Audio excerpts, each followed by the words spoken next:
Hello everyone, it's me Anushka. Welcome back to my channel. आज आपण करणार आहोत फॅब्रिक पेंटिंग ऑन ब्लाउज आणि यावेळी मी या ब्युटिफुल साऊथ इंडियन साडीवरती एक सुंदर लोटस डिझाईन पेंट करणार आहे.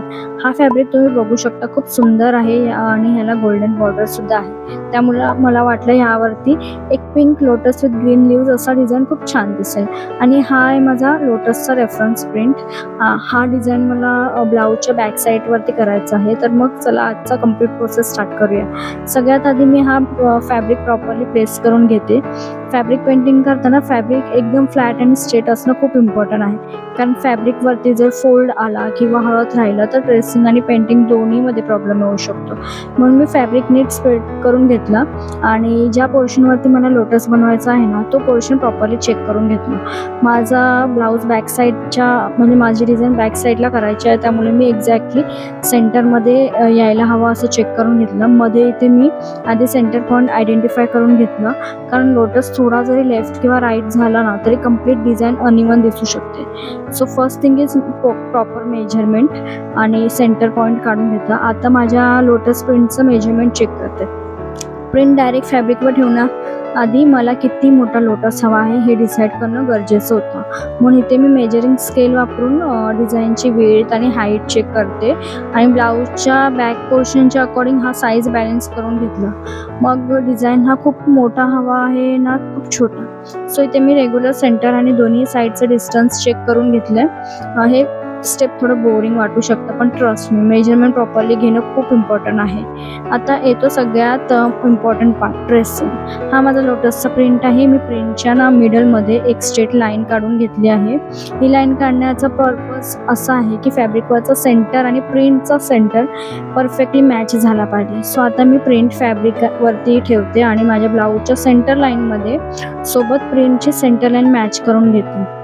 इथे घाई अजिबात करायची नाही. प्रिंट हळला तर कम्प्लीट ट्रेसिंग चुकीचा होऊ शकतो, म्हणून मी इथे प्रिंट प्रॉपरली होल्ड करून घेते. आता इथेच माझ्याकडून मोठी चूक झाली आहे. मी ट्रेसिंग करण्यासाठी क्रीम कलरचा कार्बन पेपर घेतला. मला वाटलं की व्हाईट फॅब्रिकवरती क्रीम कार्बन पेपरची लाईन विजिबल असेल. सो मी कार्बन पेपर प्लेस केला आणि ट्रेसिंग स्टार्ट केली. मी कम्प्लीट डिझाईन ट्रेस करून घेतलं, पण जेव्हा मी पेपर उचलून बघितलं, अरे देवा, काही पोर्शनमध्ये ट्रेसिंग प्रॉपरली दिसतच नव्हतं. काही लाईन्स इतक्या लाईट होत्या की मला नीट दिसतच नव्हत्या. आणि व्हाईट फॅब्रिकवरती क्रीम कलर नॅचरली खूप हलका दिसतो, त्यामुळे ह्या मोमेंटला मला कळलंच नाही की मी काय करावं. हा माझा चुकीचा चॉईस होता. मी तेच विचार केला की आता पेंटिंग कशी करणार. आता आउटलाईन प्रॉपर विजिबल नसेल तर पेंटिंग करताना डिझाईनची शेप बिघडून जाते. म्हणून मी कम्प्लीट फॅब्रिक एकदा परत नीट चेक केलं. कुठे लाईन दिसते का, कुठे बेअरली विजिबल होती का, आणि काही ठिकाणी तर लाईन ऑलमोस्ट डिझअपिअर झाली होती. आणि मला वाटलं की आता पुन्हा एकदा ट्रेसिंग करावी लागेल. फॅब्रिक पेंटिंगमध्ये एक गोष्ट मी पर्सनली शिकले आहे, चूक झाली म्हणून प्रोजेक्ट खराब झाला असं नाही. आपण ती चूक वेळेत नोटीस केली ना तर प्रॉपरली करेक्ट केली तर रिझल्ट अजूनही सुंदर येतो. म्हणून आता मी माझी मिस्टेक करेक्ट करते. सगळ्यात आधी मी प्रिंट पुन्हा प्रॉपरली अलाइन केलं. सो इथे मी आहे ना ब्ल्यू कलरचा कार्बन पेपर यूज केलेला. तुम्ही जर हवं असेल तर तुम्ही ब्लॅक कलरचं कार्बन पेपर पण यूज करू शकता. सो इथे मी कार्बन पेपर यूज करते ब्ल्यू कलरचं. त्यावरती मी प्रिंट लावून घेतलं, परत सेंटर लाईन परत मॅच केली आणि यावेळी मी ट्रेसिंगसाठी योग्य मेथड वापरले. मी आधी केलेल्या लाईट ट्रेसिंगवरती डायरेक्टली डिपेंड न राहता डिझाईन पुन्हा केअरफुली ट्रेस करून घेते. प्रत्येक पेटलची आउटलाईन, मिडल पोर्शन आणि लीव्हची शेप मी नीट चेक करून घेतलं. इथे एक इम्पॉर्टंट टिप तुम्हाला सांगते, एकदम प्रेशर देऊन ट्रेस करू नका, कारण फॅब्रिकवर अनवॉन्टेड मार्क्स पडू शकतात. पण लाईट पण क्लिअर प्रेशरने ट्रेसिंग केलं ना तर लाईन्स पण नीट येतात. आणि ट्रेसिंग झाल्यावर प्रिंट लगेच रिमूव्ह न करता छोटासा पोर्शन चेक करा. आधी लाईन प्रॉपर आली आहे का, डिझाईन कम्प्लीट आहे का, कुठलं पेटल मिस झालं आहे का, हे आधी चेक करा. मी हीच गोष्ट पहिल्यांदा केली नाही आणि म्हणून माझी मिस्टेक झाली, पण आता मी ते प्रॉपरली करेक्ट केलं. आता फायनली तुम्ही बघू शकता की माझा लोटस डिझाईन फॅब्रिकवरती प्रॉपरली ट्रान्सफर झाला आहे. मी पुन्हा एकदा कम्प्लीट आउटलाईन चेक करते. हा मिडल पेटल, इथे साईड पेटल्स आणि खालचे ग्रीन लीव्स सगळं सेंटरमध्ये आहे का ते चेक केलं आणि मला वाटलं आता डिझाईन परफेक्ट पेंटिंग रेडी आहे. आता डिझाईन परफेक्ट रेडी आहे. मला ह्या लोटसचं पिंक आणि ग्रीन कलर कॉम्बिनेशन खूप सुंदर वाटत होता आणि त्यावरून पुढे आपण गोल्डन डिटेलिंग बीड्स वगैरे ॲड केल्यावर फायनल लुक अजूनच खूप सुंदर येणार आहे, हे तर मला माहिती आहे. आता ट्रेसिंग कंप्लीट झाल्यावर मग आपण पेंटिंगकडे मूव्ह करू शकतो. सो मी आता पेंटिंग करते आणि मी लोटस पेटलसाठी पिंक शेड यूज करणार आहे आणि लिव्ससाठी ग्रीन शेड यूज करणार. पेंटिंग करताना मी आउटलाईनच्या बाहेर पेंट जाणार नाही याची काळजी घेतली आहे.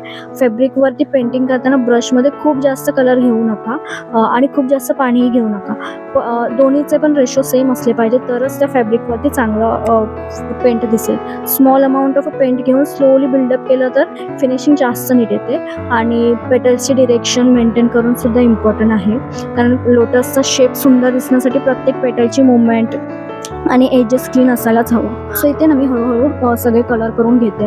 पिंक कलर मी घेते, तो पूर्ण पेटल्सला यूज होणार आहे आणि ग्रीन कलर मी घेते, जो लिव्सला यूज होणार. तर तुम्ही प्लीज नीट बघा मी कसा कलर करते, कसं कोणत्या ह्याने शेप देते ते तुम्ही नीट बघून घ्या. तुम्हाला हे खूप युजफुल होईल. आणि पाणी जास्त यूज नका करू, कारण की फॅब्रिकवरती पाणी जास्त यूज केल्यामुळे विरळ येऊ शकतो.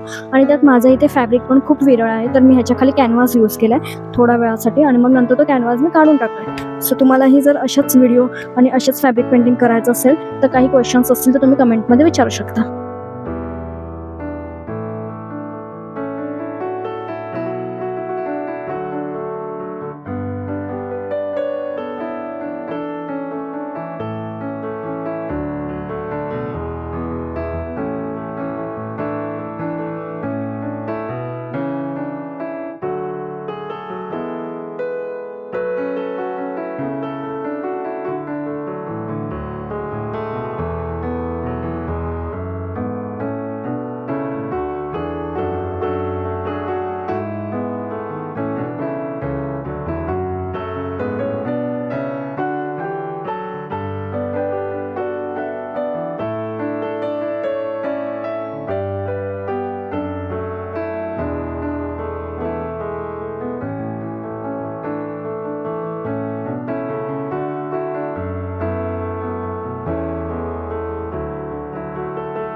आणि गाईज अशा प्रकारे आपला लोटस फॅब्रिक पेंटिंग व ब्लाऊज या प्रोसेस कंप्लीट झाला आहे. पार्ट 1 आहे हे. आता मी तुम्हाला सेकंड पार्टमध्ये बीड्स वगैरे कसं लावायचं हे मी सांगेन. फॅब्रिक प्रॉपरली प्लेस कसा करायचा, मेजरमेंट कसे घ्यायचे, लोटस पेंट सेंटरमध्ये कसा प्लेस करायचा, ट्रेसिंग कशी करायची, माझ्याकडून क्रीम कार्बन पेपरची मिस्टेक कशी झाली आणि मी ती मिस्टेक प्रॉपरली कशी करेक्ट करायची. मला पर्सनली ह्या प्रोजेक्टचा फायनल लुक खूप आवडतो आणि अजून तुम्हाला डिटेलिंग बाकी आहे. पण नेक्स्ट पार्टमध्ये आपण ह्या लोटसला अजून सुंदर कलर्स, डिटेलिंग, बॉर्डर आणि बीड्सचा फिनिशिंग टच देणार आहोत. जर तुम्हाला हा कम्प्लीट ट्रान्सफॉर्मेशन बघायचं असेल तर पार्ट 2 नक्की बघा. व्हिडिओ आवडला असेल तर लाईक करा, कमेंटमध्ये सांगा की तुम्हाला हा लोटस डिझाईन कसा वाटला आणि असाच क्रिएटिव्ह व्हिडिओजसाठी माझ्या चॅनलला सबस्क्राईब करायला विसरू नका. Thank you so much for watching. I will see you in the next part. Bye guys, take care and keep creating.